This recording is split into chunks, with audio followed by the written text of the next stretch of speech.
देखिए आज हम लोग पढ़ेंगे कौन सा धर्म, तो कहिएगा बौद्ध धर्म। कौन सा धर्म? बौद्ध धर्म।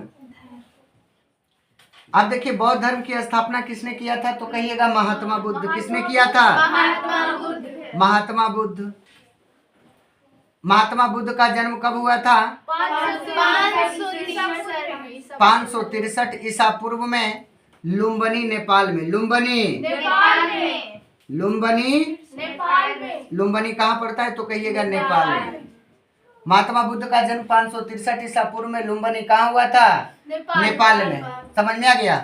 पिता का नाम था सूर्योधन। पिता का नाम सूर्योधन और माता का नाम था बेटा माया देवी। माता का नाम माया देवी। क्लियर हो गया। महात्मा बुद्ध जब अपने माता के गर्भ में थे तो इनकी माता अर्थात माया देवी को लगा कि मेरे गर्भ में कोई बच्चा नहीं, कोई क्या पल रहा है? सांड पल रहा है। समझ में आ गया।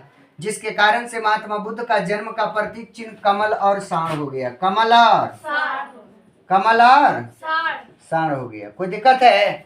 जब क्या थे माया देवी गर्भ अवस्था को धारण करी थी तो माया देवी को लगता है कि मेरे गर्भ में कोई बच्चा नहीं, क्या पल रहा है? सांड पल रहा है। जिसके कारण से महात्मा बुद्ध का जन्म का प्रतीक चिन्ह क्या हो गया? कमल और सांड। क्या हो गया? कमल और सांड। किसी आदमी को दिक्कत है?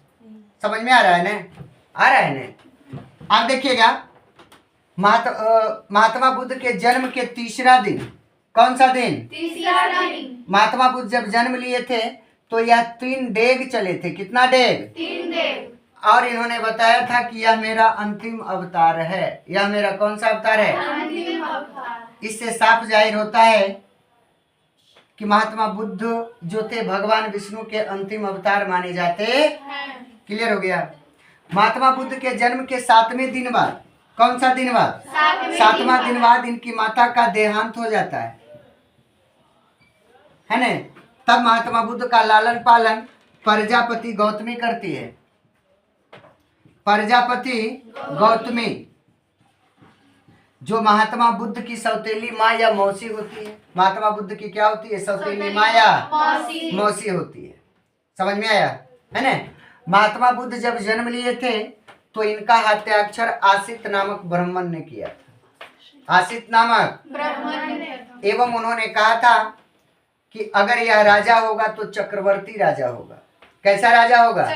चक्रवर्ती राजा होगा। अब यहाँ बात आता है कि चक्रवर्ती राजा किसे कहते हैं, तो कहिएगा जो चारों दिशाओं पर राज करता। क्लियर हो गया। जो चारों दिशाओं पर क्या करता है? राज करता है। उसे हम कौन सा राजा कहते हैं? चक्रवर्ती राजा कहते हैं। अर्थात उन्होंने कहा था कि अगर महात्मा बुद्ध राजा होंगे तो चक्रवर्ती राजा होंगे। यह बात सुनकर उनके पिता सूर्योधन फूले नहीं समाये, मतलब अत्यंत खुश हुए। क्या हुए? अत्यंत खुश हुए। फिर बोला परंतु, तो बोला कि परंतु क्या है? तब उन्होंने कहा कि अगर यह सन्यासी होगा तो बहुत बड़ा सन्यासी होगा। बहुत बड़ा सन्यासी होगा। महात्मा बुद्ध बचपन से ही एकांत अवस्था को चुने थे। किस अवस्था को चुने थे? एकांत अवस्था को चुने थे।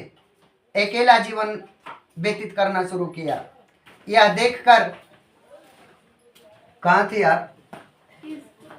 नहीं आई सुबह? वो 10th वाली नहीं आई थी? अच्छा ठीक, बोल दीजिएगा। अब देखिएगा महात्मा बुद्ध की माता बोली, आसित नामक ब्राह्मण बोला कि अगर यह राजा होगा तो कैसा राजा होगा? चक्रवर्ती राजा होगा। चक्रवर्ती राजा किसे कहते हैं? जो चारों दिशाओं पर क्या करता है? राज करता है। अगर यह सन्यासी होगा तो बहुत बड़ा क्या होगा? सन्यासी होगा। अगर यह सन्यासी होगा तो क्या होगा? बहुत बड़ा सन्यासी होगा। यह देखकर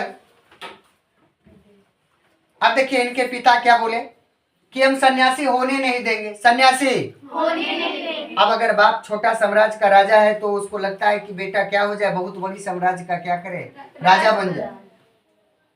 लेकिन कर्म का लेख कहीं मिट नहीं पावे, बड़ा भाग मानुष तन पावे। अरे कर्म में जो लिखा रहेगा वही न मिलेगा। आए? अब मान लिया जाए कोई गार्जियन कहता है कि हम अपने बेटे को इंजीनियर बनाएंगे, कहता है ना, अरे बेटा इंजीनियर बने तब न, आए? बेटा इंजीनियर बने तब न, बेटा चपरासियों लायक नहीं है और बेटा को कह रहा है इंजीनियर बनाएंगे, संभव है? नहीं नहीं संभव है। अब हम ही कह दे कि इंजीनियर बनाएंगे, डॉक्टर बनाएंगे, अब बाद में चोर बन जाएगा, तो इसका जिम्मेदारी मेरे पास है? माँ बाप जो है ना, माँ बाप जो है केवल बच्चे को जन्म दे सकते हैं, माँ जन्म दे सकती है, पिता पाल सकते हैं, लेकिन कर्म अपने आप से बनाना पड़ता है। समझ में आ गया? अब देखिएगा, महात्मा बुद्ध बचपन से ही एकांत अवस्था को चुने।